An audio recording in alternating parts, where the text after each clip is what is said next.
to this computer. Okay, very good. And now I'm going to share my screen and show screen 2, share and play. You can see it, right, Stevie? Yeah. Okay, very good. Okay, so Stevie, over to you. Awesome. Welcome everybody, and to those that are still trickling in. Today is March 22nd. It is World Water Day. We are thrilled that you're able to make it. We have an amazing panel lined up, and yeah, we're gonna have a community conversation on accelerating change.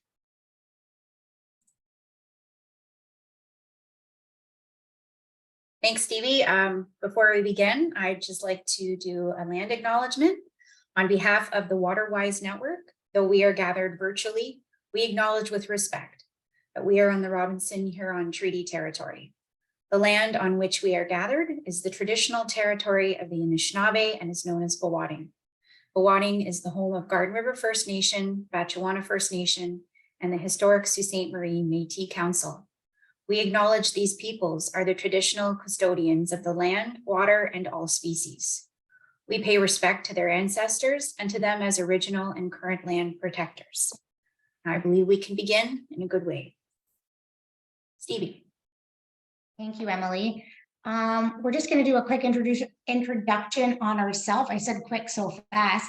My name is Stevie Lutzy. I am originally from Sault Ste. Marie. Currently, I am in my first year of a Master's of Forest Conservation at the University of Toronto. I have done a lot of work in nonprofits, community initiatives. So World Water Day is, although I don't live in Sault Ste. Marie anymore, I grew up on Lake Superior. We have a camp. It's really near and dear to my heart. And yeah, this is my third time being the co-host for this event, second with Emily, and we're just thrilled that we were able to do this. So thank you so much for being here. And Emily, over to you. Thanks, Stevie. So for those who don't know, my name is Emily Cormier. I work for the city. I'm the sustainability coordinator. I'm a project manager by trade, and my background is in natural resources and energy planning. I've been working at the city now for about 3 years. And I work on all kinds of initiatives, climate action, energy projects, green space, waste management, and also water. I liken myself to an octopus, really. I got my tentacles and everything. So as Stevie mentioned, this is my second year working with her. She's an absolute delight to work with. And I'm really looking forward to this evening of knowledge sharing with you all. So as we know, and maybe some don't, every year the United Nations has a theme for World Water Day. And this year's theme that Stevie will go into more detail about in a moment is accelerating change. But there was a really beautiful story that the United Nations or the UN put out to accompany this year's theme of accelerating change. And I'm going to read that to you now. And this story originated from the Quechua people in Peru. One day in the forest, a fire broke out. All the animals ran for their lives. They stood at the edge of the blaze, looking at the flames in terror and sadness. Up above their heads, a hummingbird was flying back and forth to the fire, over and over again. The biggest animals asked the hummingbird what she was doing. I'm flying to the lake to get water to help put out the fire. The animals laughed at her and said, you can't put out this fire. The hummingbird replied, I'm doing what I can. This is the legend for this year's theme of World Water Day, and it speaks to how we all have a part to play in protecting our precious resource of water, and every little bit helps. And we're thrilled to have some speakers this evening who will talk about what they're doing and hopefully share their knowledge to help others find ways that they can contribute to protecting this life source. Thank you, Emily. So World Water Day is a call to action. In 1992, the United Nations designated March 22nd as World Water Day, and it's celebrated around the globe.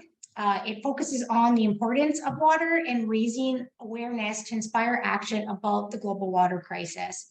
So Sault Ste. Marie, it is uniquely located in the nexus of Lake Superior and Lake Huron. It is connected by the St. Mary's River, and we share international waterways. The Great Lakes, Michael Twist is going to go more into this, but I'm just going to say it comprises nearly 20% of the world's fresh water, and only 0.3% of that water is accessible to humankind. So this Water Day, accelerating change, providing us an opportunity to make a difference in our community, starting with a panel, a webinar tonight with 3 community members, which is awesome. Before I just read over the quick agenda, there's just some etiquette. If you'd love to ask a question, that's amazing. Please raise your hand or put your question in the chat box and we'll be happy to answer you. We are going to begin tonight with Candace Day-Neveu. She will be speaking on the guidance from an Anishinaabe fisherman's granddaughter. Then we have Dr. Paula Antunes, who will be speaking on contaminants of concern, challenges, and remediation. And then we have Dr. Michael Twist, our relationship with the Great Lakes. And without further ado, let's hand it over to Emily. She's going to introduce us to Candace. Thanks, Stevie. So we're thrilled to kick off tonight's speaker series with Candace Day-Neveu. I'm going to do my best here to pronounce Candace. Miigwens Anishinaabe Kwe from Turtle Island, from the north shores of Lake Superior and Lake Huron areas. Candace is the proud mother of 2 sons, Edward Morningstar and McKenna Fox. Candace is the co-founder of Bwating Water Protectors and is currently building her home and living off the grid at Resurgence Language Camp Nimki Azigbikun, where she homeschools her sons and focuses on learning their language. Candace is a ceremonial singer and a full-time student of Gitchimanadu. Candace, over to you. Ani Bojo, Memingwats and Dishikas. Miigwech for the introduction. Thank you for organizing an event around water. I think that it's a really good direction to head in locally in the Algoma region. I've been a part of the WaterWise network for a number of years now, and speaking with Jody and Gary McGuffin, and just doing what we can to build consciousness around what water is and how not to just treat water as like a resource that we utilize to get from point A to point B. As an Anishinaabe Kwe, one of my responsibilities is to speak about water and to protect water. So with my talk tonight, I had broken it up in 3 different segments to help kind of contextualize Indigenous sovereignty and Indigenous worldview and our connection to water and our responsibility. So in the first part of the session, I want to talk about the past. So what happened in the past?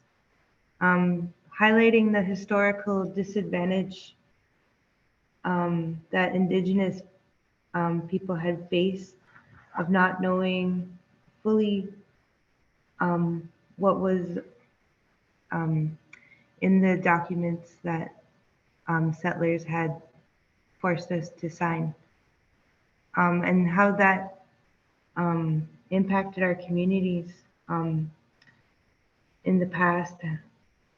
Had we had known what we were signing, our leaders would have not signed it. Back pre-settler contact, we could drink from rivers and water bodies. We were able to roam freely through our homelands. But back in pre-settler contact, we also, we were in harmony with nature. And that's the biggest key point that Indigenous worldview has to offer people learning about water and people learning about the climate solutions. And so why I wanted to break that component down into the past, because it ties right into how we go from we could drink from the water bodies. Not even like my grandfather's dad would know what it's like to drink from the water around here out of his canoe. And my children don't have that luxury, and your children. And what I wanted to highlight that component is because in the past, what had happened with talking about those caretakers for the land, we identify also as land defenders. And so when you take the keepers of the land and the land defenders out of that role, and they put us in residential schools and conditioned us to think we're Canadian citizens. So now in turn, that moves on to the present of now we can't drink that water because that role was taken away from our men and our women. And so now that's where we see the resource extraction come in and our water's now being contaminated with all different kinds of things, but also the water filtration systems not providing different minerals that natural waters do. So it's like a balance of understanding water health. And so with that present happening, the present moment, I wanted to highlight with those caretakers. So in this present time, being Indigenous and unlearning colonialism, but also learning about that responsibility as an Anishinaabe, as an Indigenous person. That responsibility we have to protect water is like ingrained in our worldview, in our teachings. And so for us, it's not a conversation. It's something that we're taught to us that's like a part of our purpose, And so having that purpose then requires us to speak up when it's uncomfortable, when we have to speak against industry and resource extraction. We're then positioned as criminals from the Canadian justice system. And that in this present moment, we're in the climate collapse, and we're looking at how much fresh water we have in the world, and Indigenous women that are currently being persecuted and served with penalties for living out that purpose of protecting water, of standing up against industry, and are currently facing charges. I think about the amount of bravery and exhaust that most of these mothers have, but fulfilling that role and responsibility. So that's happening in the present moment. You look at Standing Rock, and you look at Wet'suwet'en in Tiny House Warriors. We think about those roles that we have in that worldview that's happening in this present moment, and we think about how the difference is between that colonial perspective of like being on Turtle Island, which is Canada, and looking at how the women, the Indigenous women that have that understanding and responsibility put on our shoulders, then we get treated by criminals by owning up to that responsibility, you know? And I think that in this present moment, how a call to action would be is to not judge, non-judgment towards the tactics that Indigenous people are taking towards defending their territories, and having that supportive role.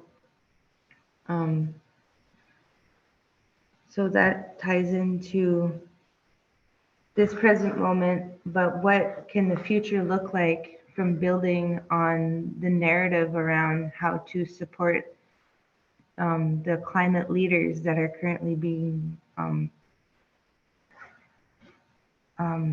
treated just disrespectfully by, you know, Canadian government, our CMP, arresting innocent women mostly for protecting water, you know. And the United Nations says like Indigenous sovereignty is the climate solution. So why are these women being treated this poorly in this day and age? And that's happening in our present time. And so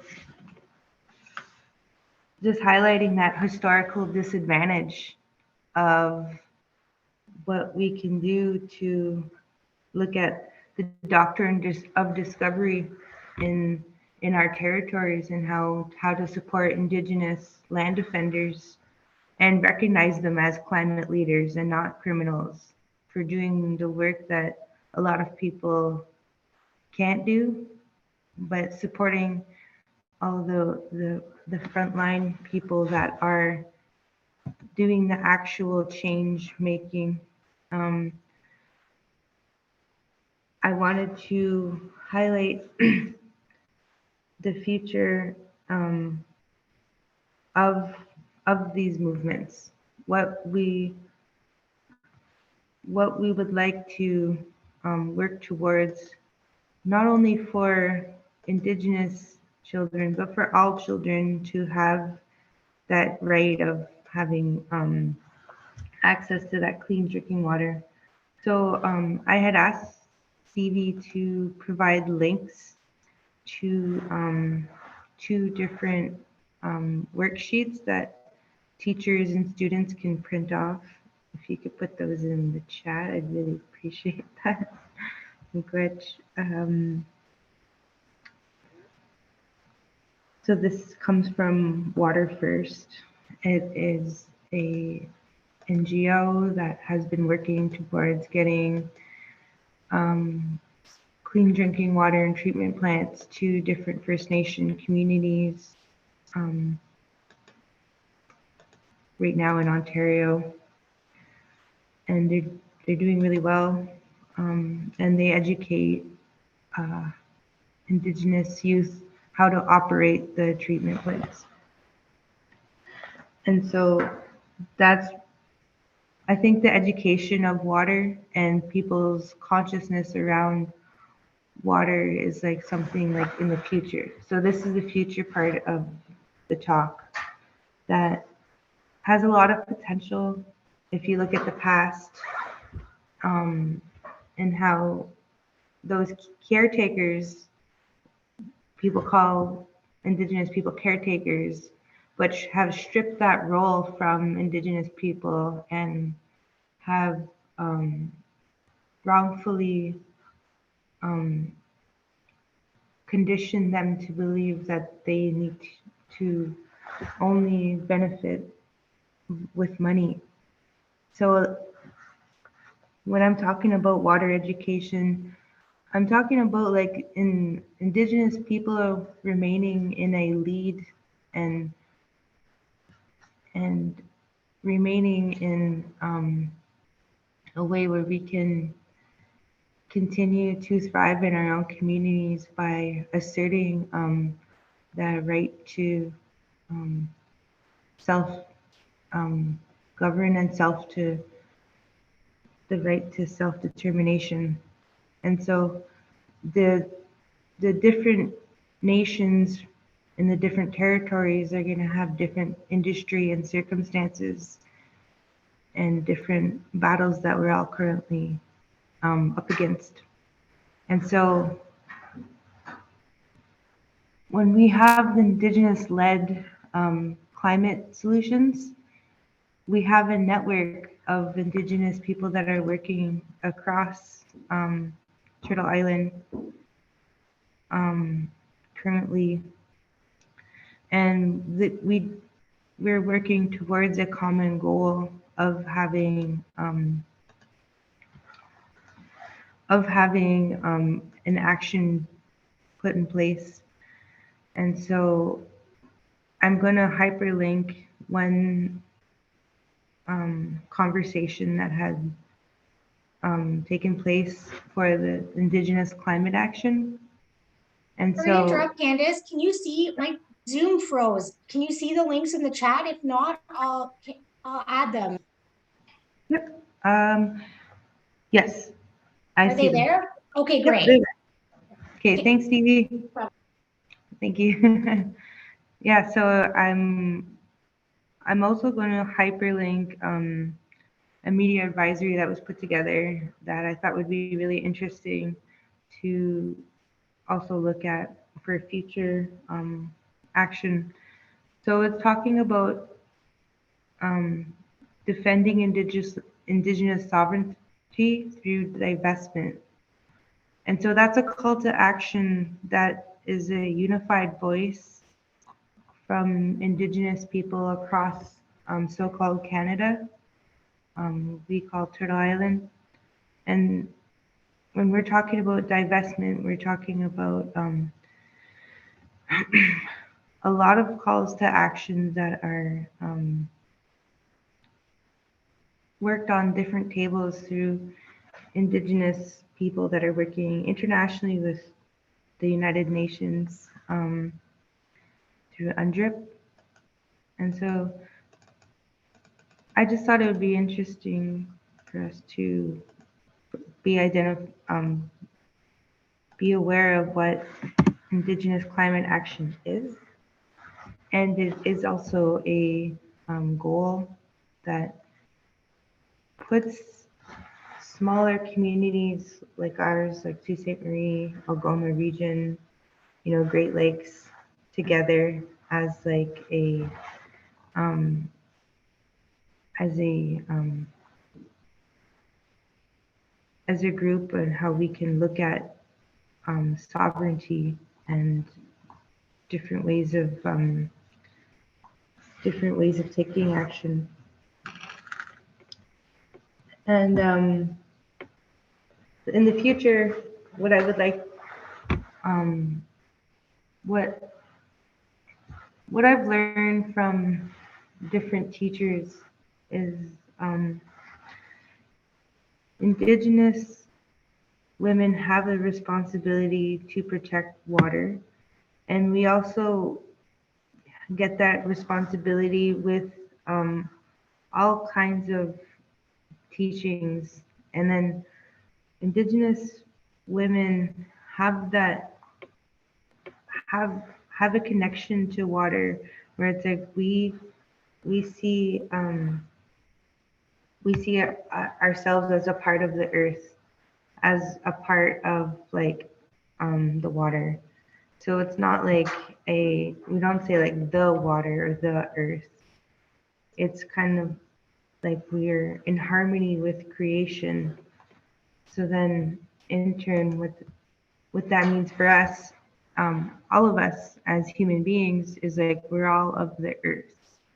And so we're all responsible. And what that means is like we don't talk about like our right to our right to that water. We don't talk about like our right to anything really. It's more about like what are we meant to do, and using using that our teachings and our worldview to be able to figure out solutions that our ancestors had came up with.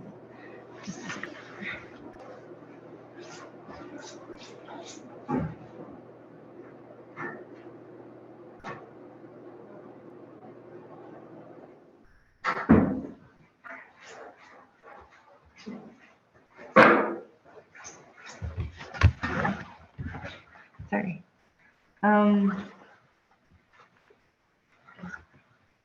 But yeah, relying on indigenous worldview, which is like around the world, right? Around the world,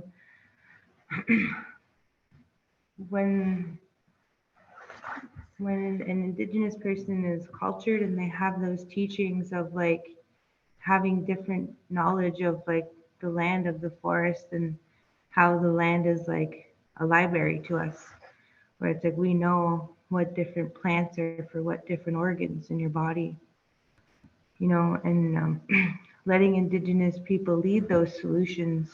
That's why we say that worldview, that sovereignty is the climate solution. So the more that we can lead those projects, um, lead those different ways of change that we need to make, we need the support of people that can bridge those gaps of like bureaucratic barriers that we face, you know, as being BIPOC, Black, Indigenous, you know, people of color, and marginalized, and getting comfortable with taking up space in these different talks and holding people accountable to do that settler healing journey of like understanding your own indigeneity and how to decolonize through like healing with understanding your people's connection to the water and connection to Mother Earth. Because without that, that's kind of where the colonization keeps us divided. But what one of our grandmothers teaches us is that water brings unity. Water brings um, water brings us a lot of life. Water is life. That's what our teachers tell us. And so we say "Naga jichige nibe onje."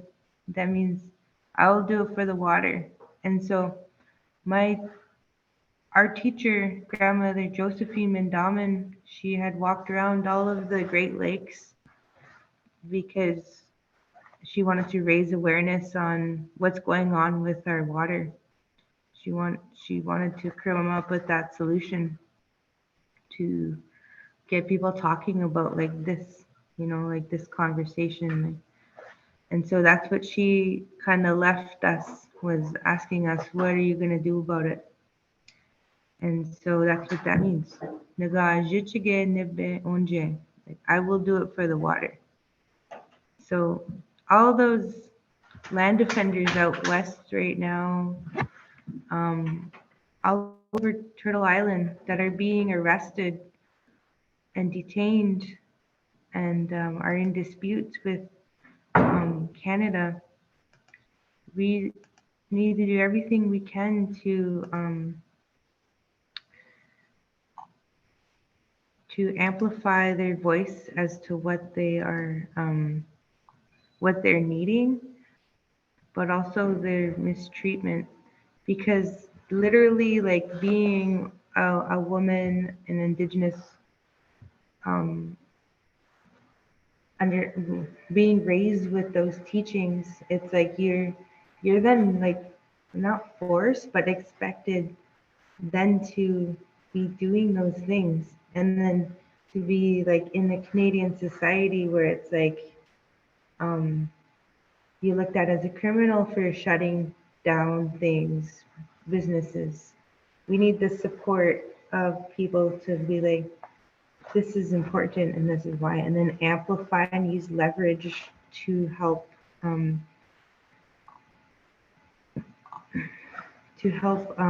put weight in their cause. And so I have an article here that I would like to put in again, and it's from the Indigenous Climate Action, and here you can see they talk about the land defenders, and it's talking about toxic greed and the future generation, and how we're in a cycle right now, in a pattern with money, but it's an Indigenous led solution. And is this the future we want to leave for the next generation? So we want the voices and knowledge of land defenders, water protectors, and frontline communities to carry us forward in a new era of reciprocity with the land and each other. So it's just like Indigenous women being such high risk because of that responsibility. And it's just like, how do we bring that to balance and protect those women, but also protect the water, because it's the same thing. So it's like when Indigenous women are being burnt out because we're mothers and we have that responsibility, and we're in the front lines of like creating this real change and making actual huge impact. Real change will come from the collective, continually and intentionally dismantling systems within their communities that uphold white supremacy and capitalist structures. Like the ones like that are releasing toxins and runoffs, you know,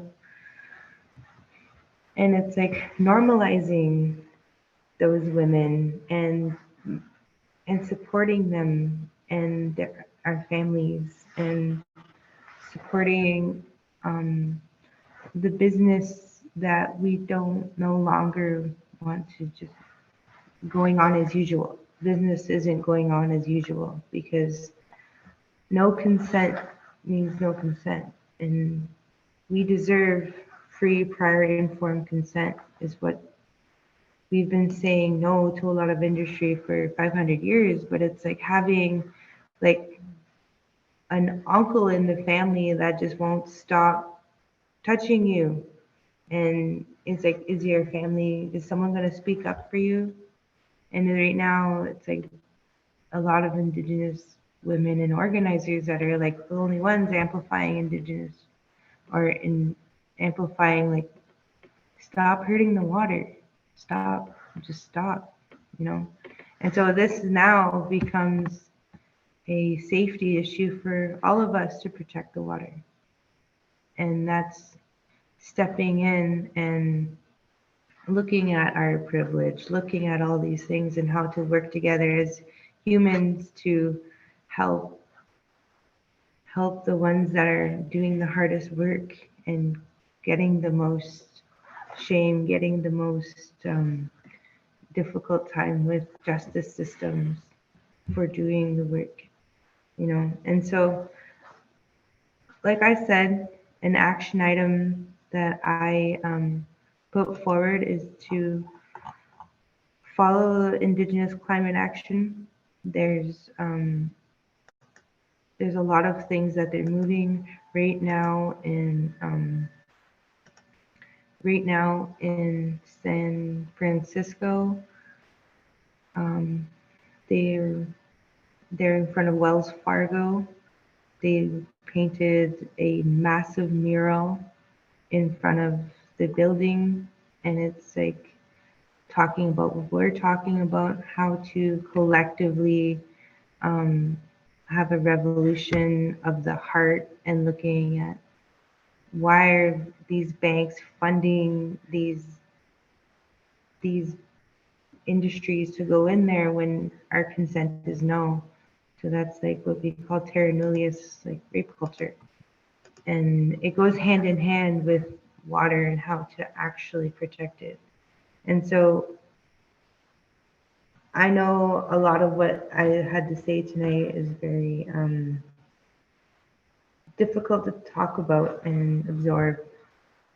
And when you hear that word colonialism, it's just there's just that uncomfort or decolonizing. It's like you get that feeling of like, oh, but that's how Indigenous people feel too when it comes to the word Canada, because Canada isn't a country to us. It's a resource extraction corporation, and it's about time that we listen to these calls to action and to look at like Canada is hurting our water and how to work together and support these Indigenous women that are like doing the actual hard work. And so with that, I want to say miigwech for listening to my voice, and may we all have healthy drinking water for our families and for those future generations, for our grandchildren and grandchildren. And so with that, I want to say miigwech.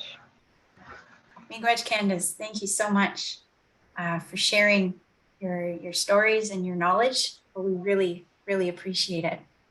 I'm going to ask if anyone has any questions for Candace. We're running a little bit behind here, but we do want to open the floor if anyone has some questions before we move to our next speaker.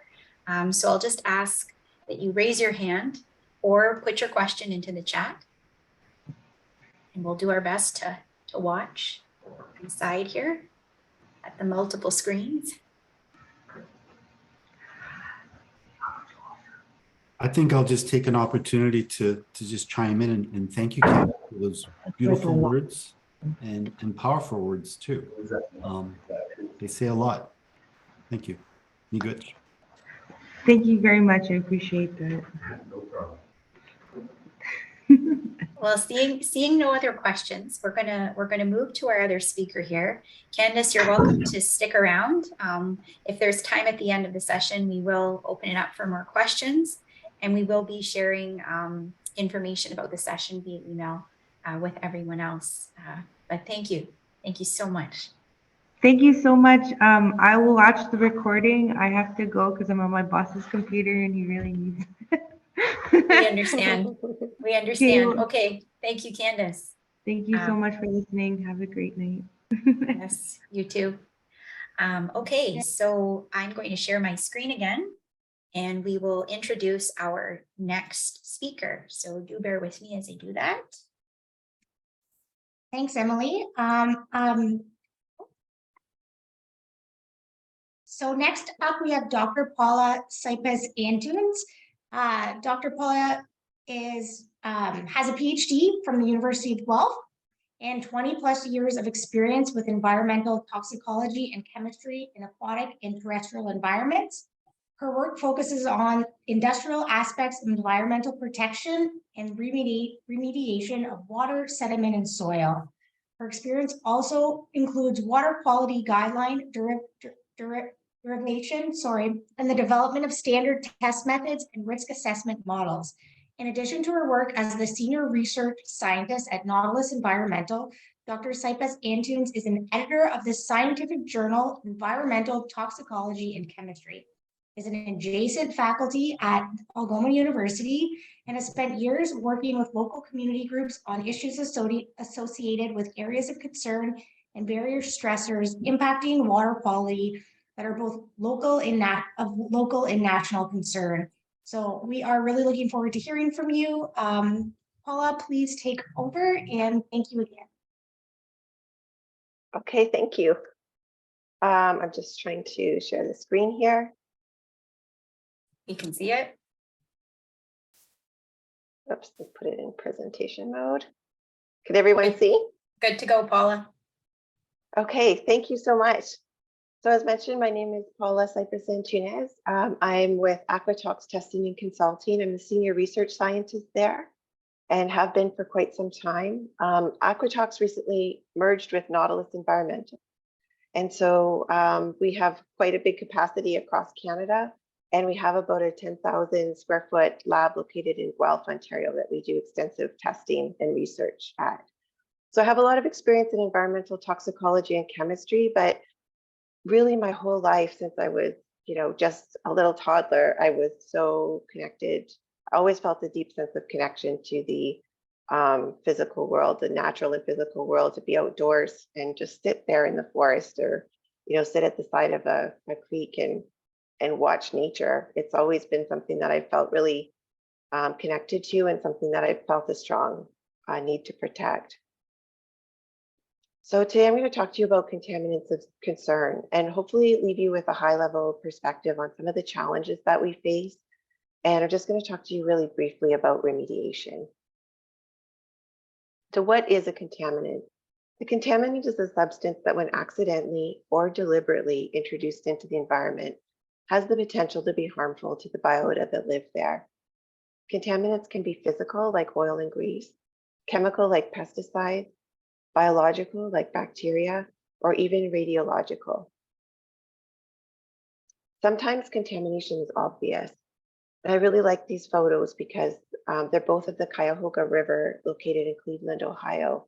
And this river, since the onset of the Industrial Revolution, received unabated inputs of basically industrial waste into the river. It was a sign of progress.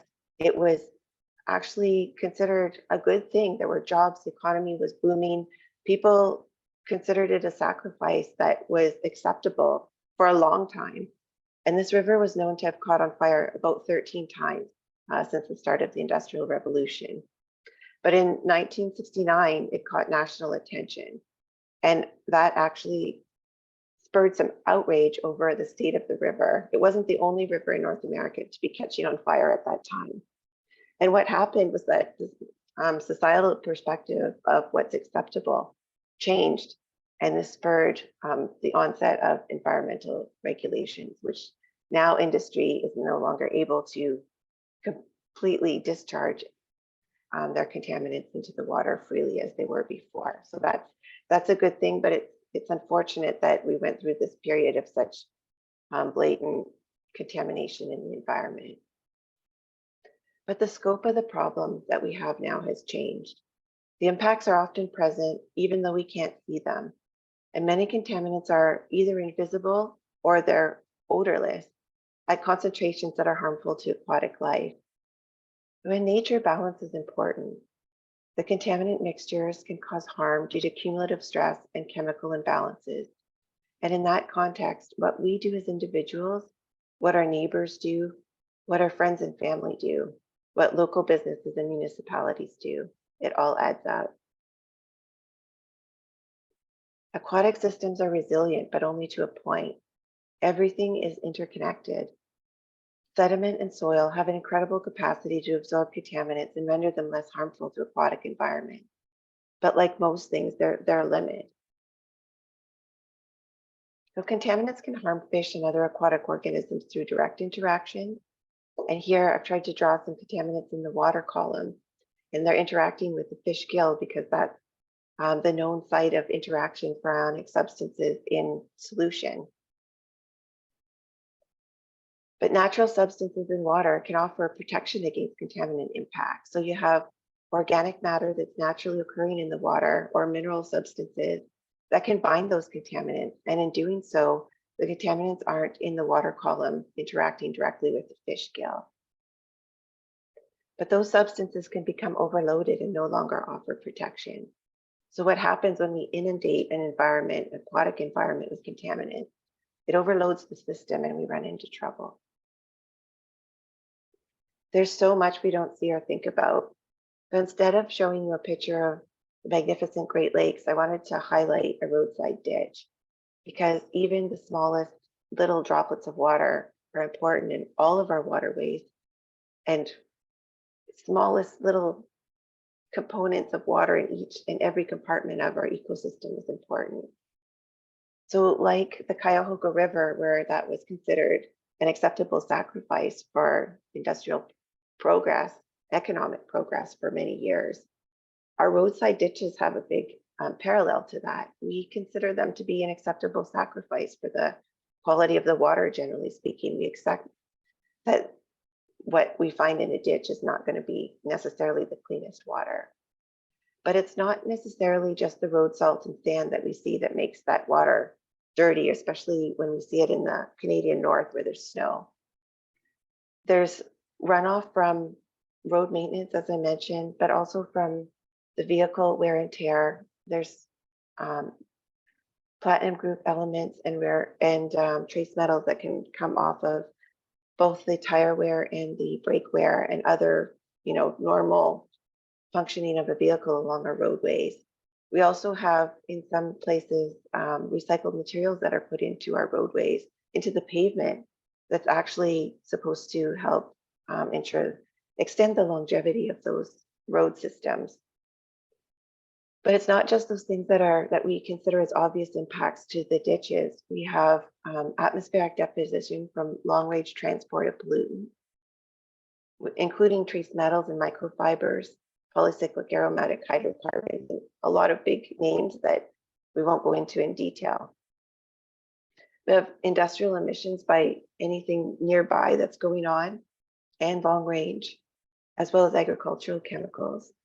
And there's also inputs from human activities occurring nearby, including sunscreens, prescription and over-the-counter medication, microfibers, microplastics, excess nutrients and bacteria from fertilizers, and improperly handled sewage. And there's invasive species. And even things like the lamppost made of galvanized metal and the guardrails that are alongside the roadway. All of those things are contaminating the environment potentially and contributing to overall contaminant loads. So it's way more complicated than we originally think when we look at a simple thing like a roadside ditch. This is from the Government of Canada. I have to see if I can, it's actually, some of this is blocking the screen here. I don't know if you guys can see that or not. It's persistent organic pollutants, or POPs. This comes from the federal government website, from specifically a website focused on contaminants of concern, and the Northern Contaminants Program. And that focuses on contaminants that reach the Arctic via long-range transport from source areas around the globe. So the reason I wanted to show you this page is because we have a list of legacy pollutants that are shown on that page, and you'll recognize a couple of them, DDT and PCBs, for example. So these were huge problems in the environment and still are in a lot of places. But because of global efforts with policy and scientists coming together, a lot of these substances were banned. And so now it's dealing with the legacy impacts of those pollutants in an environment. So it does show that there's, through research and education and global collaborations, we can have progress in tackling these contaminants in our environment. But the problem is we're still dealing with some of those legacy pollutants at the same time as the problem's getting bigger. So these are new and emerging pollutants. This is the list from the Environment Canada website. As you can see, it's getting larger, this list. And a lot of these are flame retardants and agricultural chemicals. I won't go into them in detail, but I just wanted to make the point that protecting the environment is very complex, and our society is evolving in terms of the amount of products that we're constantly developing and putting into the environment. And there's always a little bit of a lag between, what's put out into the environment or what's being developed versus understanding impacts of those chemicals in the environment, and then developing policy to prevent their inputs or minimize harm. Let's talk about plastic for a minute. The large-scale production of plastic only dates back to the 1950s. Since then, there's been more than a 200-fold increase in the annual global production of plastic. It's estimated that a staggering 10 million kilograms of plastic enters the largest freshwater system, which is the Great Lakes, in the world each year from Canada and the US. So 10 million kilograms of plastic. If you consider that to be microbeads, that would be the equivalent of 70 Olympic-sized swimming pools filled, entering into the Great Lakes, which is a bit shocking.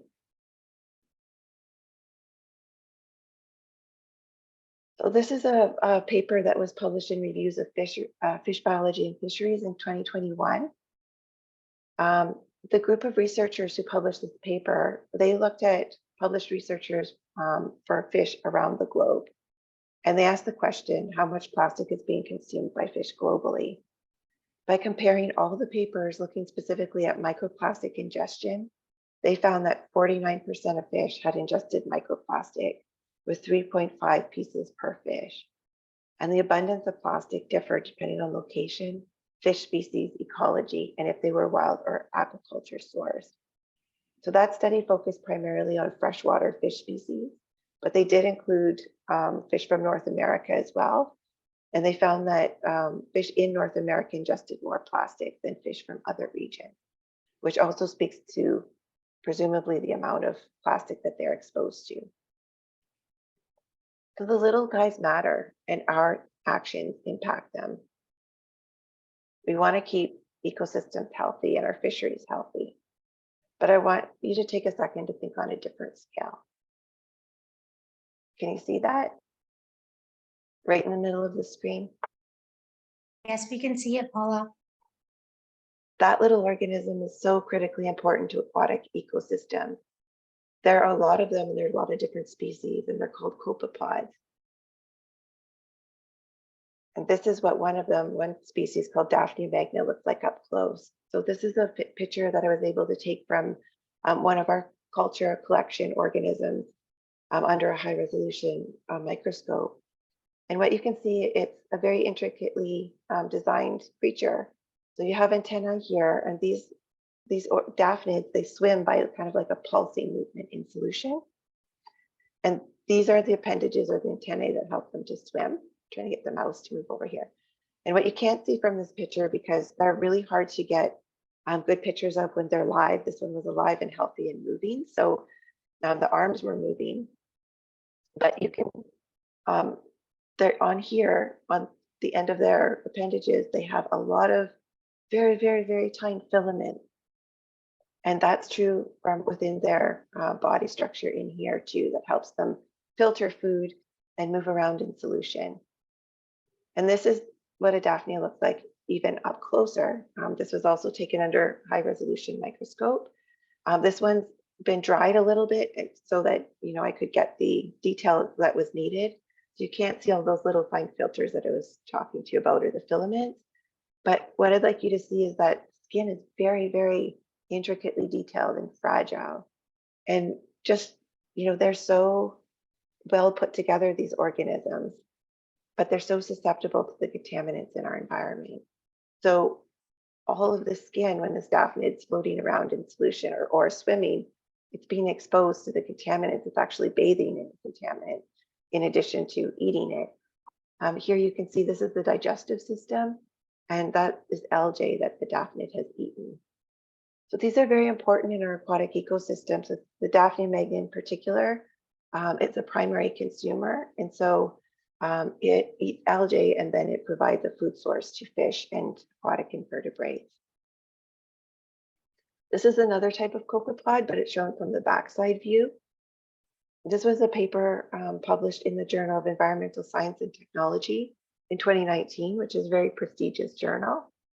And these researchers looked at the effects of nylon microplastic on feeding, lipid accumulation, which is fat accumulation, and molting in a cold water copepod. And here in this visual abstract that they published for the paper, you can see this is the algal food source that they should be eating. And these are microplastics and microbeads, so nylon fibers and nylon granules that are in the solution that these copepods were eating instead of their food source. And what happened was it negatively impacted a number of things, including there was a shift in prey selectivity, reduced feeding, lipid accumulation, and premature molting. So not good. It makes sense that if an organism's eating plastic instead of what it should be eating in the environment, that we have a problem. And this was another paper published in also a high-ranking journal, Environmental Toxicology and Chemistry. It was published in 2022 by Shell et al. And they looked at the effects of polyester fibers and car tire particles on freshwater invertebrates. This picture on the left here, that's a control daphnid. So this is healthy and what it should look like. This is the digestive system with the algae inside that it's eaten. And these are the eggs. And this is one that has been entangled in algal fiber agglomerate. So you can see that it's most likely through electrostatic interaction that these particles are adhering to the surface of the daphnid on the appendages and getting caught in those fine filaments as well and impairing. And you can imagine when a daphnid looks like this, it's not functioning properly. And I'd like to point out in this photo here that what you see is a notable absence of algae. There's only a little bit in the digestive tract, whereas the control has a lot of it. So having all of this contamination in the environment, even though it's not, a chemical that's absorbing through the skin, it's actually causing physical harm to these daphnids. I'll just mention briefly remediation. That's a whole nother topic on its own. And I was probably a little bit, I should have included it in the title when it was on a 15-minute talk. Effective technologies and practices exist for many contaminants. However, remediation can be expensive and money needs to be put into, first of all, assessing the problem and then finding an effective solution. For microplastics that are being found everywhere, including the snow, the soil, the air, and the water, the scope of the problem is too large for widespread remediation once plastic is in its micro form. So what we see here, there are partnerships and initiatives being undertaken along the Great Lakes, in the Great Lakes area, and also locally, where there's initiatives to clean up plastic in the water. So that's a good thing, and there are technologies that are available and being used. But remember those photos that I showed you of how tiny those particles are. And so you can appreciate that if that being discharged on a wide scale in our environment, we have a much larger problem that these kind of technologies are not going to be able to fully solve for us. So prevention is ultimately key. So there are government regulations and water quality guidelines that are well established for many contaminants. At Nautilus, a large part of our focus is on performing aquatic toxicity tests on industrial effluent using standardized test methods. And these are actual pictures from our labs. These are tests being done with Daphnia magna in these cups, so those copepods, and these are being done with fish. However, water quality is often impacted by the lifetime use and disposal of products. And as a consumer, you have the power to influence what products are manufactured and ultimately help protect our water resources. I'm just going to take a quick drink here. We're coming to the end. The things we need to fight for. We need to ensure that we don't allow our water quality and overall ecosystem health to deteriorate to the point where reference or pristine sites become compromised. We need to avoid this false sense of security associated with the beliefs that water treatment systems and remediation make everything good it can. And we need to avoid the false sense of security that there will always be bottled water or imported water. What happens after we've polluted our surface and groundwater so much that buying bottled water isn't an option? And you either can't afford the water treatment technology or it simply doesn't exist for the type of contamination present. Your daily choices and your actions matter. We can all buy used, buy less, use less, and save money. I know that's kind of a standard thing that people say all the time, but ultimately every time we buy a product, that product has its own life cycle and it takes a tremendous amount of water to actually produce most products. And then you have water associated and chemicals associated with the transportation of those products to market as well. So those things really do make a difference. We can choose products with eco-friendly or non-toxic certification and avoid plastic wherever possible. When you're deciding on what product to buy, ask yourself, what would happen if this product got into my water supply or was on my skin for a prolonged period? Do I really need it at all or so much of it? Would it harm the copepods? With that, I'd like to say thank you, and I'd like to take on any questions that you might have. Thanks, Paula, so much. Okay, so we have one comment here. Can't help but see the connection of plastic production to oil production to Indigenous rights and land back. There needs to be an end to bottled water and plastic now. There's no more in city a single-use plastic than bottled. In cities, a single-use plastic than bottled water. Mhm. Yep. Yeah, thank you for that comment. And you're right, and there's definitely momentum for change right now. I think we've already seen that in Sault Ste. Marie with there being a ban on single-use plastics for grocery shopping bags, for example. You know, there's plastics. Bottled water is absolutely something we need to get rid of and to move away from. But it definitely goes far beyond bottled water. You know, it's plastic in every component. Everything's so disposable, and you know, it has the potential to get into our environment, both in, you know, the bigger form and then on the micro scale, as you saw in some of those pictures. True. You know, I'll put it out there for anyone else. If there's any questions, please put them in the chat or raise your hand. And I have to say, like, you know, thank you, Paula, for talking about the smallest of the small. And it just, Yeah. it ties, it's just, I think you did a really good job with that. And it ties so well to, you know, the theme of this year's United Nations World Water Day, accelerating change, but also the story of the hummingbird, you know, like smallest drops. And True. you know, it's not just the biggest things, you know, industry or big projects. It's those little guys that you maybe can't see. Yeah. That need advocates. Thank you, Emily.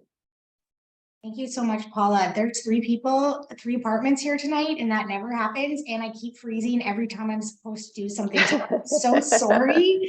Thank you so much for your talk. And yeah, that picture to show the scale of that little, can we see it? We can see it. And yeah, thank you. For those of you who don't know, Paula has COVID and she still showed up and is here for us. So Paula. I'm sweating it out. No problem. I'm glad my voice lasted. It was starting to crack up there at the end, but yeah, I think it's the first time getting COVID since the pandemic started, and I would just won the lottery for it to happen today. But yeah, I'm glad it worked out. So thank you. Thanks, Paula. So I'm not seeing any messages other than, oh, Michael, did you have something to add?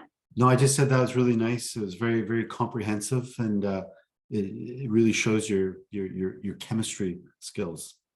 Thank you. Absolutely. Absolutely. Okay, so we're going to keep rolling here with our final speaker for the evening. So I'm just going to go and share my screen again. Don't know why I have to go through everybody. Okay, so I'm pleased to introduce our final speaker for our speaker series tonight, Dr. Michael Twiss. He is the inaugural Dean of the Faculty of Science at Algoma University and a limnologist who focuses on the Great Lakes. Dr. Twiss is past president of the International Association for Great Lakes Research. For the past 8 years, he has volunteered as a scientific advisor to the International Joint Commission and has worked on various topics of interest to Canada and the United States, such as the status of emerging technologies for measuring water quality, operationalizing of a Great Lakes early warning system, the ecological status of connecting channels such as the St. Mary's River across the Great Lakes, and understanding changes in winter and its impacts on water quality in the Great Lakes. I could go on, but I will turn it over to Michael for his presentation. Over to you. All right, thank you very much for that introduction. I will now share my screen. Oops.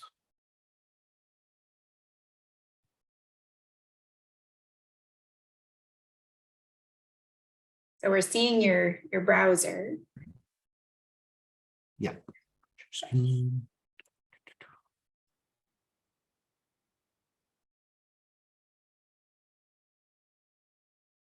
Okay, can you see that okay? It's saying has started sharing screen. It's not there yet. Just give it a second. It does say that your bandwidth is low, Michael. So Okay. if it doesn't I'm pop gonna up, turn off my yeah. video. Okay, we can see the PowerPoint now. You're good to go. Probably good idea to keep your video off because we're I will still do that. getting that notification that your bandwidth is low. But you are good to go. Okay, I can hear you fine. And so if you stop hearing me, just interject, okay? Absolutely. All Over right, to thank you. you very much. All right, well, thank you very much, Emily and Stevie, for the opportunity to speak with all you folks today. Really appreciate the invitation. This is me. I'm a dean of Faculty of Science here at Algoma University, and is work that relates to United Nations Sustainable Development Goals, such as clean water, life below water, such as in the Great Lakes, and recently a lot of advising to the International Joint Commission. So this is with respect to peace, justice, and strong institutions. Okay, so this is just a bunch of pictures of me from the past doing various things around the Great Lakes, working with children out in the St. Lawrence River. Those kids are now in university, I've heard. I've done work on all the Great Lakes, mostly on the offshore area. I'm an academic and I teach a course and developed one called Great Lakes Water Protection. I volunteer my service for the International Joint Commission, that's Canada, United States. And I was a president of IAGLR, International Association for Great Lakes Research. And a colleague of mine was the president of the Association for Science and Limnology and Oceanography, Dr. Roxanne Moranger. And one time we were on a cruise on the St. Lawrence River, and we both realized that we're both from Northern Ontario, myself being from Espanola and Roxanne from Timmins. So that was kind of fun to do. So not surprising, growing up around water, like in Northern Ontario, I gravitated to it for my career. And so this is an overview. And what that map is that you're seeing on the screen is the Anishinaabe view of the Great Lakes, where they orient their directions towards the east rather than the Eurocentric way of orienting our maps towards the north, because of the importance of the sun to Anishinaabe, and so that's their orientation. And so I kind of like, I really enjoy seeing this map. When I first saw it, I thought, what is this and why would this be? I wasn't ready to see it. But after a while, I started to realize that, no, this is just a different way of looking at what is in nature. And so what I want us to do tonight is try to challenge ourselves with the way we view nature. So I'm going to talk a bit about lakes, the Great Lakes, and how we've adapted to change, both from in the past, as Kenneth started talking about, it's kind of similar, and what we're currently doing. I'll talk a bit about relationships and this idea of management. I put management in quotes because I'm going to show you that we're challenged with this concept called environmental management. I'll briefly talk about environmental governance and rights. So let's go. Okay, so here we are in Sault Ste. Marie. Let me get my screen going here. Whoops. Down below. Here we are. I've got a pointer. Okay, so this is Sault Ste. Marie. Okay, so thousands of years ago, we were covered in ice. In fact, the ice covered the entire Great Lakes, and they retreated afterwards. So the lakes looked a lot different than they currently do. And the Great Lakes have undergone a number of glaciations. We know most about the last one because every time there's a glaciation, kind of erases the landscape. So what we do know is that back in this what we call proglacial period, where the Great Lakes that we know were right kind of adjacent to the ice, but not covered by it. It was a lot more dry and colder than today. So a lot like what it looks like currently up in the Canadian Arctic. So a colleague of mine, Guy Meadows, from Michigan Technological University over in Houghton, was doing side scan sonar to look at fish habitat. And they're going along this, what's called the Alpena, Michigan's over here, Amberley Ridge. Okay, so this is underwater in Lake Huron. Well, back in the day, 7,000 years ago, around this time here, this was actually like a little land bridge between the two. So it was above water. And these were two sites that they examined with side scan sonar. And so when you look closely here, this is what they're looking at. And so they saw these structures down below and they're like, what is this? Is this a pipeline? No, no, no. It's something that they could see with the sonar. So they went down with the submersibles and they took a closer look and they see all these rocks piled up along the bottom of the lake. Well, back in the day, that would not have been the bottom of a lake. It would have been a peninsula on a lake. And what they saw was something very similar to what's seen in the Canadian Arctic. And this is it right here. These are these stone structures. What these are designed to do, and this is them out here, and this is a Inuit hunter.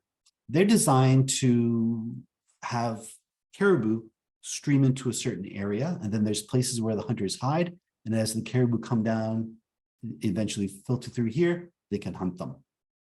And so the reason why I'm showing this is the past. We're very concerned with water levels nowadays. This is an example of extreme water level change. These people obviously adapted to this change because Indigenous people remained in this region. And so it's a really interesting way that of a relationship with a natural environment.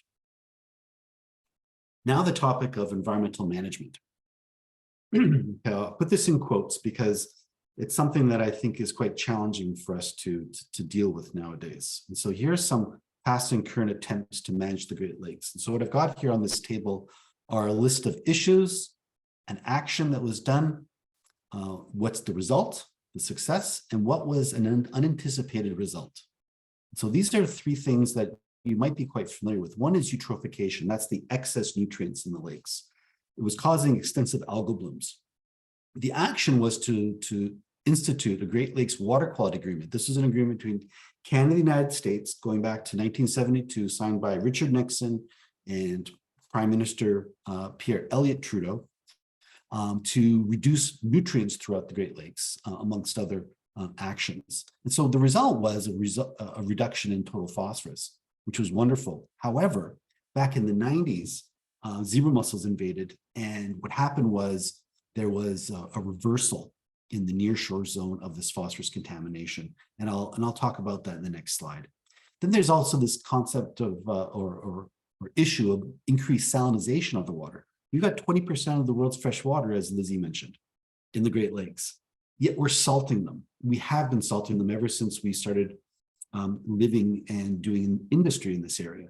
And so sewage reduction and reduction of industrial waste due to the Great Lakes Water Quality Agreement resulted in decreased chloride concentrations. However, our human behavior has changed. We're now not using sand as much on roads. Instead, we use salt. Accordingly, salt has gone up in the Great Lakes. Water level regulation is a very hot topic down where I came from in New York up to 4 months ago. Because of a power dam on the St. Lawrence River. What that was doing was it was causing a proliferation of wetlands. And normally you think, oh, wetlands are good, but I'll show you a slide showing how terrible they can actually be. They reduce biodiversity, as it turns out. So they developed this plan to allow water levels to go up and down in a more natural way. But the result of that is a loss of the cattails, which increased fish spawning regions and nursery habitat for fish. Wonderful. However, those wetlands are good traps for both nutrients and mercury. And mercury mobilization from those eroded wetlands allowed there to be more fish, but there's going to be more mercury in those fish. So an unintended consequence of an attempt at environmental management. So let's look at these in a bit more graphic design. Here's a loss of a management capacity with respect to salinization.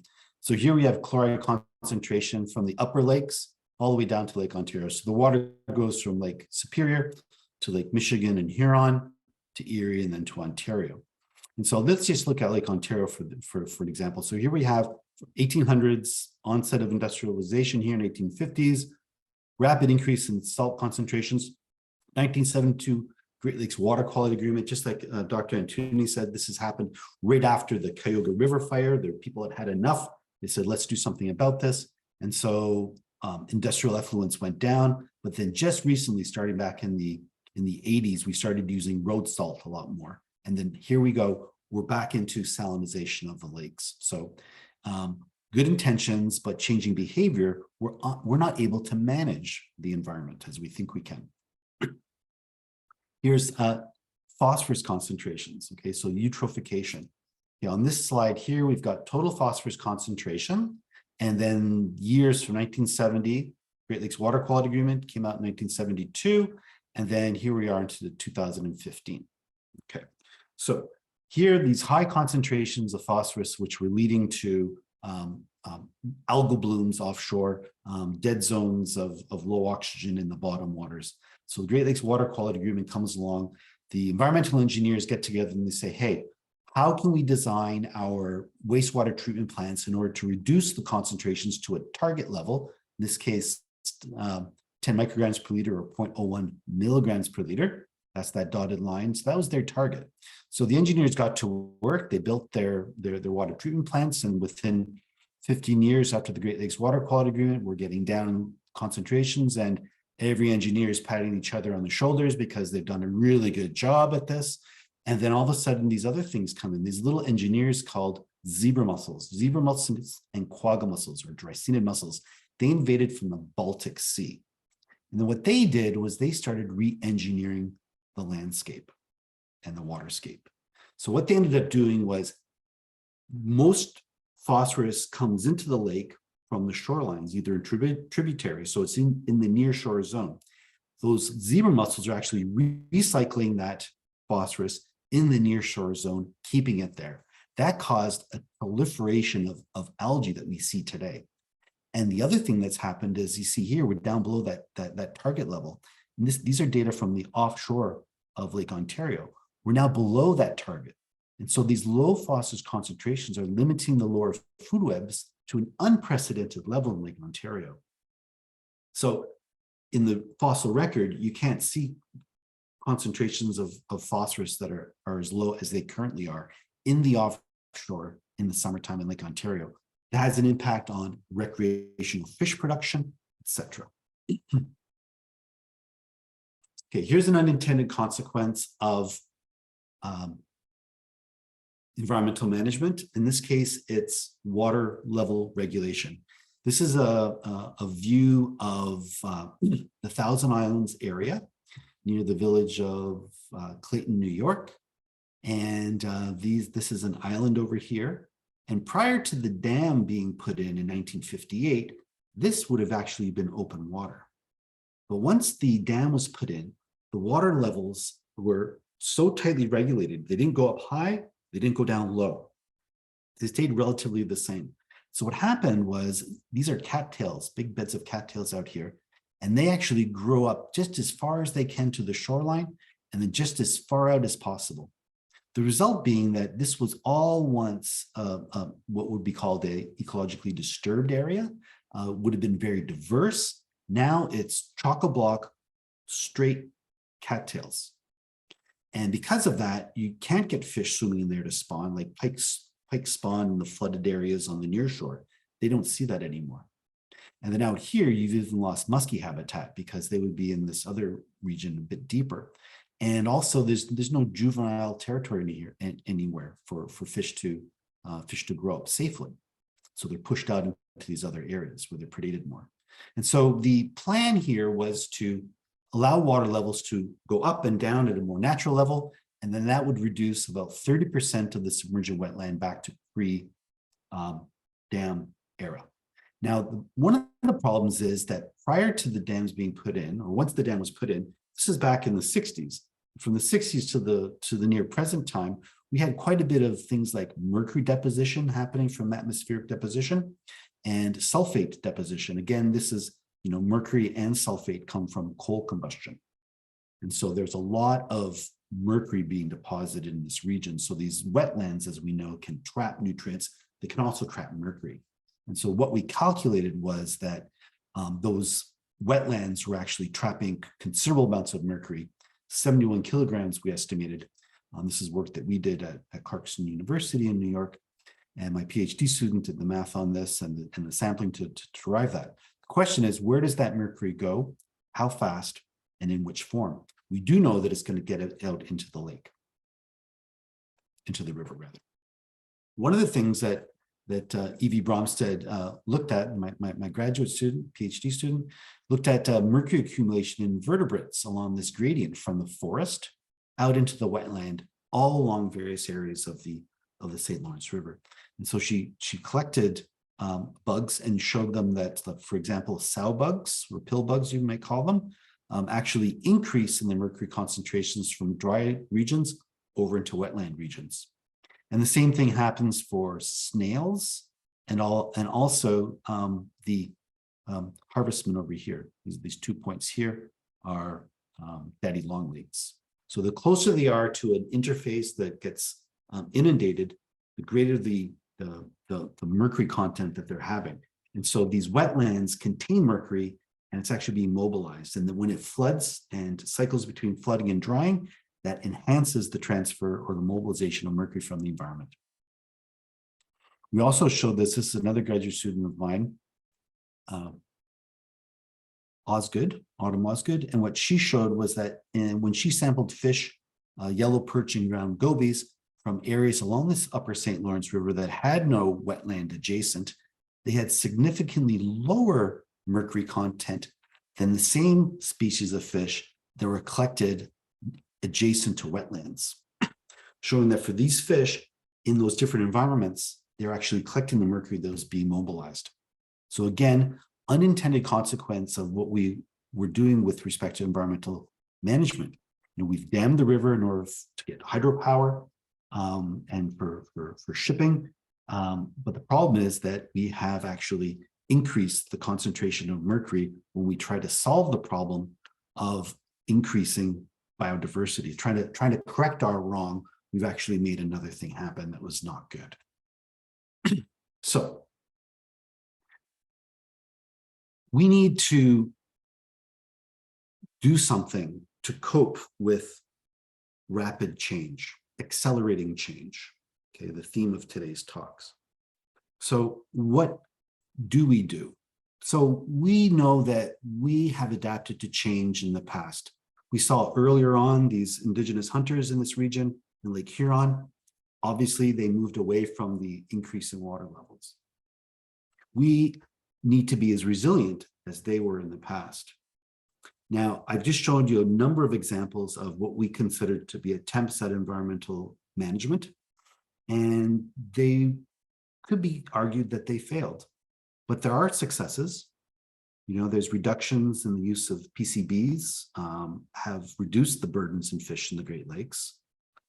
There's also an environmental connection to that with respect to climate change, which is tending to reverse that. But for the most part, we've prevented the use of PCBs. And so ideally, they will be not a problem in the future, ideally. However, we have to think of the future of us as well. And so here is child, and this could be the child grown up as a parent. That could be the parent of this child currently. This could be a baby inside of this woman here. Okay, so what is important is making sure that we understand our relationships with the environment. And so we need to have that information, like Dr. Antunes spoke to us about. We need to know what contaminants are in the water so we can protect ourselves. We also have to make decisions. We need responsible government to make sure that they're working in our best interest. And who is the government? Well, the government is us. And we also have to be able to inform the governments, because governments aren't perfect. They're made of people, and we're not perfect either, unfortunately. But let's move on. One thing that we can do is be aware of what's called environmental governance. And so this is where we get together, we the people, to make decisions and share power. And so when you're sharing power, that can be considered decolonization. Okay, so power or colonization is like, you know, it's power and privilege, essentially what it boils down to. So if you're sharing the power, then you're decolonizing structures, increasing diversity, and you're allowing for better decision making by everyone. And so environmental governance is that decolonized structure with respect to environmental concerns, which we all rely upon. We all rely upon our environment. And these are social and political as well as ecological issues, because they're all connected. And it's our responsibility. Okay, so our relationship with our environment is actually our responsibility. You can't avoid it. If you drink water and are alive, it's your responsibility to protect that water. This is something that you may be aware of or not, and it's the rights of nature movement. And so the whole idea behind this is that not only people, but nature has rights. And so one of the first nations in North America, Turtle Island, as it's referred to, is known as, was the White Earth Nation out in Minnesota. And they set up a law that enshrined the rights of nature. And they said that Manoomin, which is wild rice, has the rights to be protected. And the reason for this law was that there was going to be a pipeline known as Line 3 was going to go through and affect water levels in an area of Minnesota where wild rice grows. And the White Earth Nation has several treaties with another nation, the United States of America. And so these treaties are here, Treaty 1837, 1854, 1855. And so we define ourselves as a nation. Any nation defines itself as a nation based on its relationship and recognition by other nations.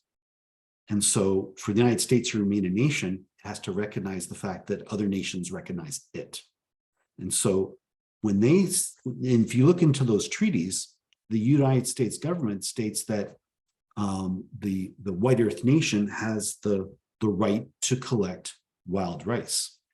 Therefore, wild rice has the right as well to be present. And so because wild rice can't speak for itself, the White Earth Nation does. They have a very strong relationship with this part of nature, as shown by it's part of their spiritual and cultural practice. And so from the basis of law, it's a very strong argument. And so Minnesota, just a couple of years ago, was hit with this tribal lawsuit, and it hasn't been determined yet as the outcome. But I put my money on wild rice right now. If I can be so transactional, I apologize for that. So the bottom line is we have to reconcile industrial development, such as the need for a pipeline through a wetland, with our relationships with water.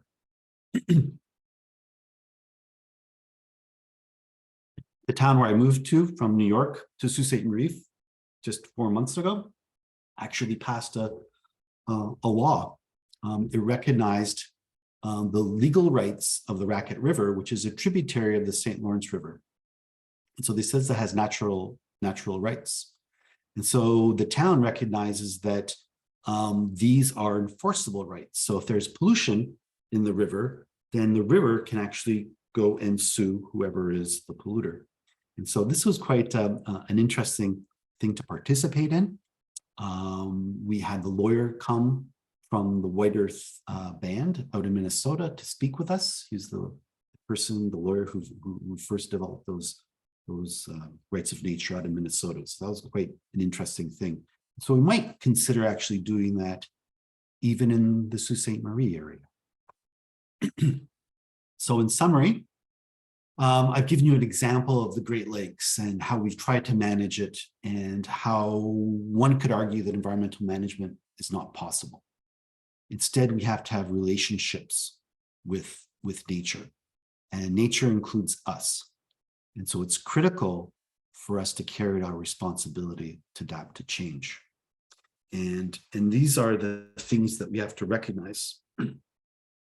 So environmental management is not really possible unless you have a healthful relationship that's respectful with nature, and we recognize our responsibility. And just as Dr. Antunes was saying, we have to make decisions on the things that we use. That's our responsibility.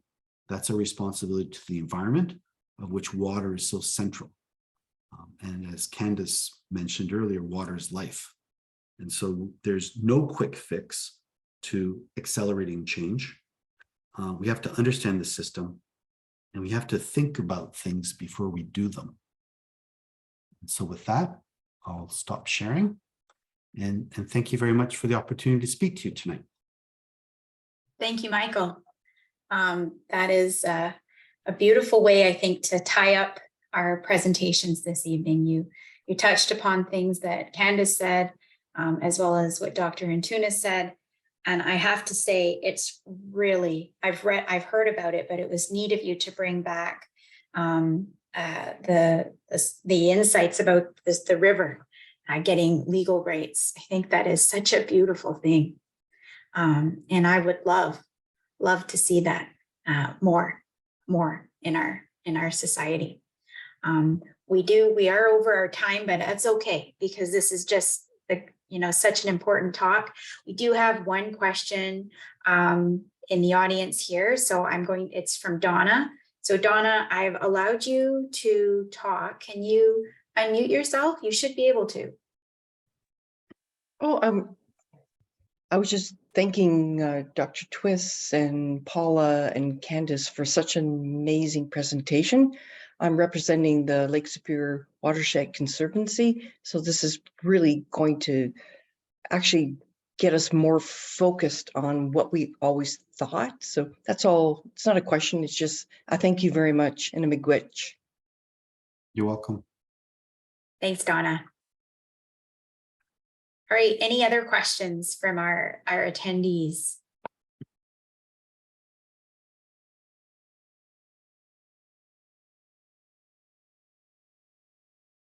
All right, I'm not seeing any, but we'll just go into our closing remarks here. Before we go, Emily, I was just going to say, if Yeah. anyone thinks of a question for later that they'd like, we can share the panelist email if that's okay with them, and they could follow up privately with any questions. Certainly.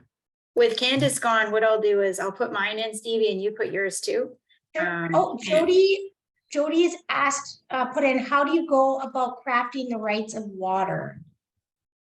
Okay. We have example legislation. There's a group called Talking Water. Sorry, not Talking Water. Talking Wings. I'll put that in here to everyone.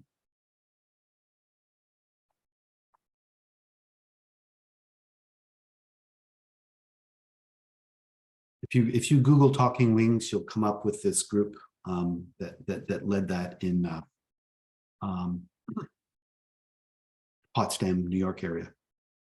And if not, you can contact me.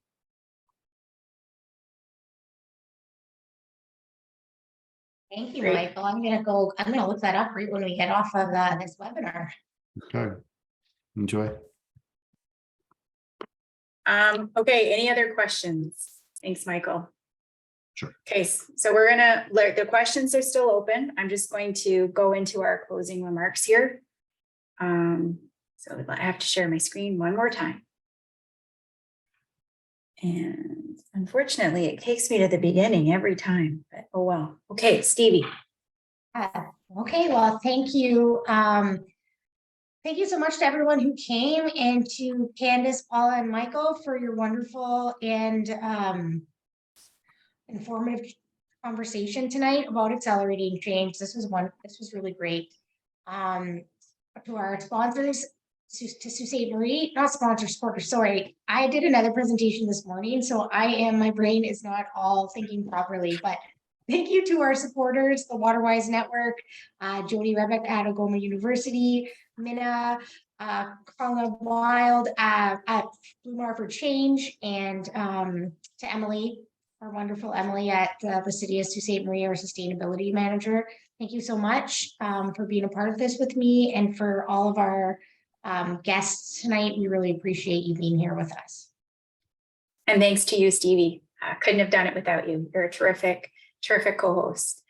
So in closing, we have a couple of links here. We'll be sending out an email with all of the links that were gathered in the coming days. But there's some really great resources. Candace supplied us with some. There's also some from Dr. Twist. And I would be remiss to not mention that Sault Ste. Marie, as many of you know, is in the process of hoping to secure the establishment of the Canada Water Agency. We've submitted a bid, and we're waiting to see what happens with regards to that. We've got a website that you can check out. A lot of stakeholder consultations have been done. A really good proposal has been put together, and I encourage you to visit our website for those who may not know all of the wonderful attributes that would make us a great host for the Canada Water Agency. So in conclusion, thank you everyone for joining us this evening. We encourage you all to be the change, and do remember the hummingbird. Every drop counts. And if you're looking for more tips for yourself, your organizations, please visit worldwaterday.org. There's a lot of great resources there. This happens every year. The United Nations puts out their World Water Day, but I think we can all agree that we should make every day World Water Day. And I think our speakers this evening certainly spoke to how that really does hit home for all of us. So without further ado, I thank you all for attending. We appreciate your time, and thank you again so much to our speakers, Michael, Paula, and Candace. We are so very grateful. With that, I hope everyone has a good evening, and yes, do take care.